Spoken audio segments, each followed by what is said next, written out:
Noon, November 29th, 1988. Alongside an abandoned railroad bed in Rochester, New York, 74-year-old Viola Manville was having her daily walk when disaster struck. Reports say she was shot twice in the head with a BB gun before being beaten to death with a railroad tie, and her body then being dragged alongside the tracks. Later, her body was discovered, naked and exposed, by duck hunters.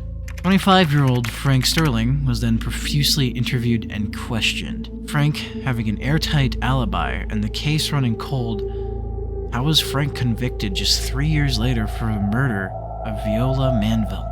After being asked for an interview with the police after the case was effectively reopened, he was put through torture. From putting false memories in his head, hypnotizing, massaging him for some reason? After 8 hours of that, anyone could crumble. And he did, confessing. Afterward, he tried to take back the plea, and he was arrested anyway. Frank was then charged with second-degree murder for 25 years. It stayed like that for 18 years. In 1996, Mark Christie was pled guilty to the 1994 killing of Kaylee Polton. An earlier suspect of Viola Manville's death, Frank's attorneys caught this on their radar. After a few attempts and technological advances in 2006, vast DNA testing of the scene's evidence was conducted, leading to believe Frank, after all these years, hadn't been the killer. And it leaned more to Christie being the culprit.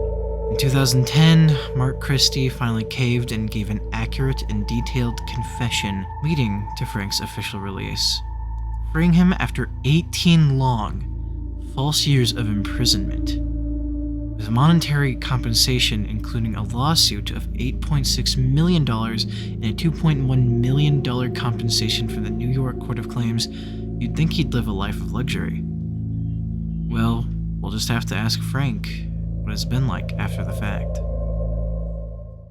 Alright, Frank. How are you? How are things? This one? Talking to the mic right there. This mic right here? Okay. You know, I held my innocence for so long. And when I heard that they had DNA evidence proving that I wasn't the one, I was so happy. I don't really hold anything against them, against the people. They thought they had the right person. They were desperate. I've never been one to hold grudges, I guess you could say. But if I had to say one thing,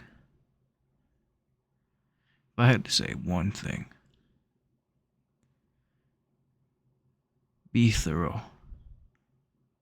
If you think you have the guy, don't force it on them. Don't interrogate them like the way they did me. I didn't do anything, and yet I was still convicted. That's all I ask. You know, that's all I ask. Thank you, Albert. Is that all? Yeah, that's all, Okay. Frank. That's all. Don't worry.